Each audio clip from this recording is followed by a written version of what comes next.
I became interested in pink collar crime when I was working as the fraud analyst at a local sheriff's department. My original career was in finance, and I became a customs special agent. So I was used to arresting bad guys, money launderers, drug dealers.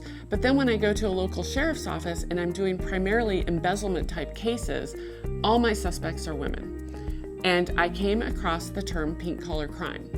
And I just started researching it. And it fascinated me because we were arresting women that looked like you and me. White collar crime is generally considered to be fraud, which is Ponzi schemes, financial statement fraud, and corruption. Whereas pink collar crime, I call it garden variety embezzlement. It's the Main Street crime. It is the dentist who gets ripped off by his trusted office manager.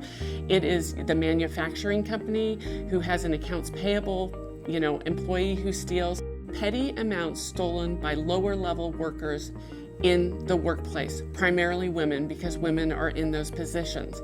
So what I say, a huge part of the difference between pink and white collar crime is it's position, not gender. It's relatable.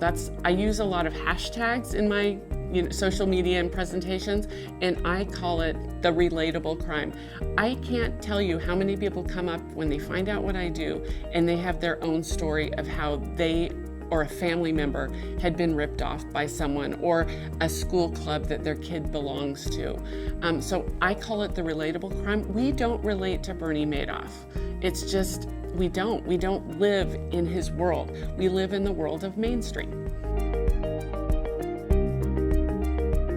Some of the common characteristics of pink collar criminals are the trusted employee. It is your right-hand person. You own a business, it is your trusted employee. I will tell you, it's position, not gender. A man can be a pink collar criminal.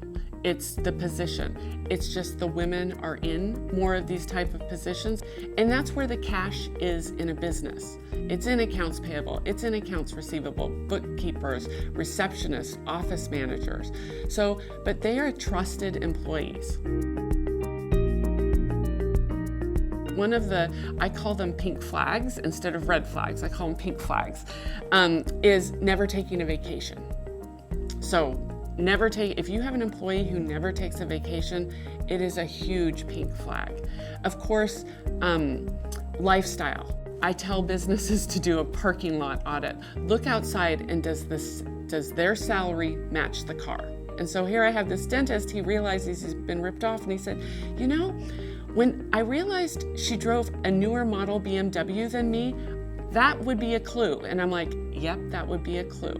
So there are patterns. Men steal more than women. So if you get a male pink collar criminal or embezzler, he's gonna steal more. The problem with the background check is a lot of these people may have done it before and just been fired or terminated and not prosecuted. And so it won't show up on their record.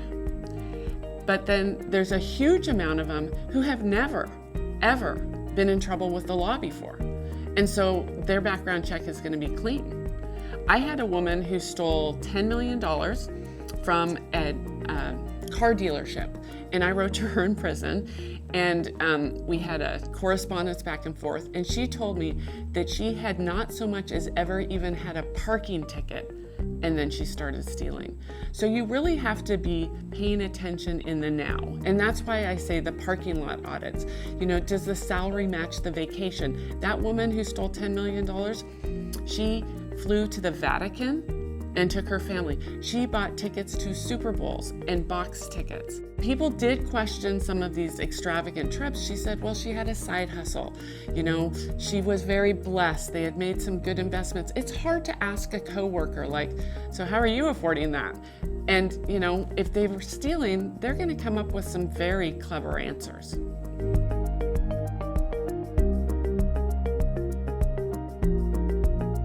So trust is not an internal control. This is, every night I go to bed at 9 o'clock, I have a Google alert that comes out on embezzlements.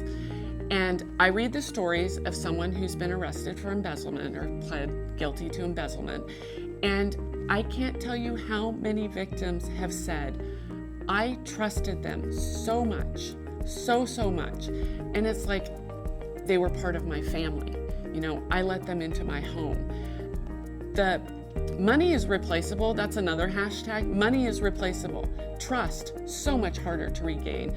So when I go in and there's a victim, I become like the fraud therapist because they feel shame. They say, how did I miss it? These are likable people. You keep them around because you like them, and they do good work. They're doing really good work because they're getting more than one paycheck.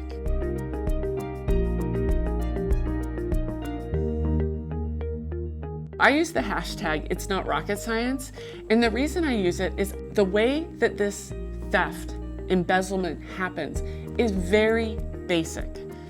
Primarily, it is the money is here in the business and it goes here to the suspect's bank account. It doesn't go to Panama, it doesn't go to Liechtenstein. It's very basic. It's paper intensive. It's just from the business to the suspect. And that's why I say it's not rocket science, because you're just having to trace the money, and the money doesn't go very far. I had one doctor who had a young woman who stole almost $500,000 from him. He's the only one I've talked to who said, I never really liked her. But he said, I never really liked her, so I didn't let her sign checks. That isn't the only way you can steal. We think of criminals as bad guys. We don't think of them as the people that live in our neighborhoods.